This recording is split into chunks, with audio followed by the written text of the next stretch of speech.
to this short video on Lough Foyle, produced in association with the European Heritage Virtual Event 2020. My name is Morny Voyanig, and this video is part of a project of the Electronic Dictionary of the Irish Language known as Spreading the Words. Lough Foyle is steeped in history. Close to its shoreline, towards the end of the 19th century, was found a group of stunning gold objects, now known collectively as the Broighter Hoard. Perhaps deposited in a bag in the ground for safekeeping, the assemblage of objects contains necklaces, twisted torques, and an ornamental bowl dating from the Iron Age to the period shortly before or after the turn of the first millennium of our era. It is an intricate, delicate, small model boat, however, which is the most unusual find in the collection. Perfectly crafted with benches, rows of oars and a steering paddle, it represents artistic metalworking at its best and has left a lasting impression as modern representations attest. The beautiful boat could be a replica of an actual vessel of up to 15 metres in length.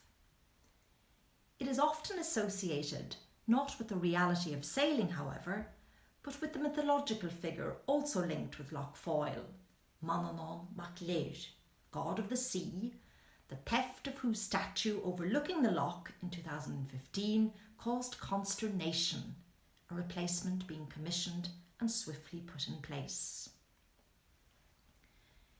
The earliest story featuring Manannán does indeed concern a boat, but it was written some 700 or 800 years after the manufacture of the Broighter gold. Nonetheless, it is among the oldest literary material in the Irish language extant, being written around the beginning of the 8th century AD. What's more, it is indirectly connected with Lough Foyle. The tale in question is Imre of Bran, the voyage of Bran, son of Febal. It is with Bran's father, Febal, according to some sources, that the name Loch Foyle, Loch Febail, Febal's Loch, is linked.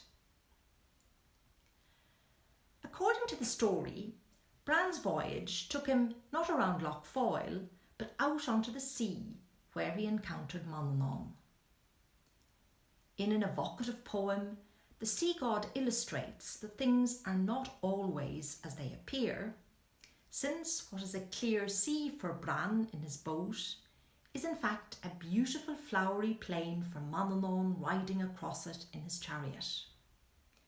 What Bran deems to be speckled salmon are calves and lambs in Manannán's world.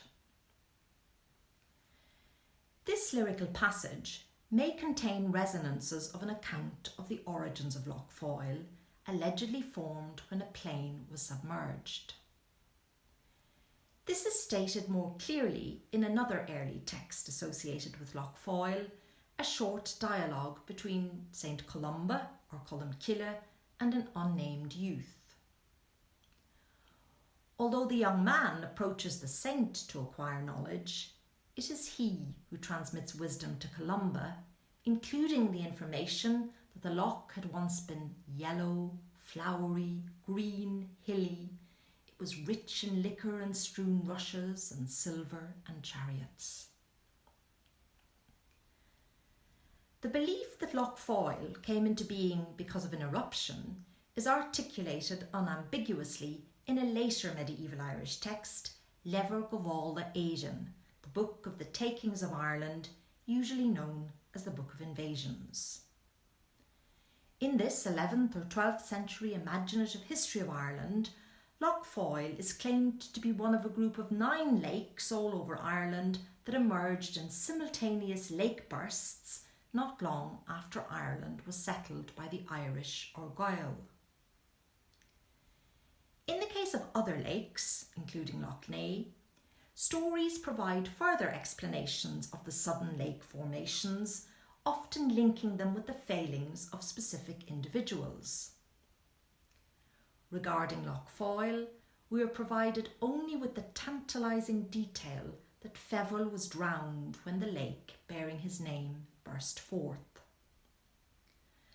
Passing references to Febal in accounts of how nearby Lough in the Inishowen Peninsula got its name suggest that a more detailed story about him was once in existence. If so, no more than traces of it have survived. Yet those traces are found among the earliest extant Irish tales, including the voyage of Bran and the conversation between Columba and the youth. The area around Lough Foyle must have been a vibrant centre of learning in the centuries after the coming of Christianity, when the Latin alphabet was adapted to record writing in Irish as well. The creativity of these early authors is evident in other ways also, since mythological figures such as Manannán are integrated skillfully into a new Christian world. In the case of Manannán, he is made to prophesy the coming of Christ and casts himself as father and teacher of he who is both God and man. In this way, the voyage of Bran acquires an allegorical dimension, and Lough Foyle acquires a pivotal place in a complex story world.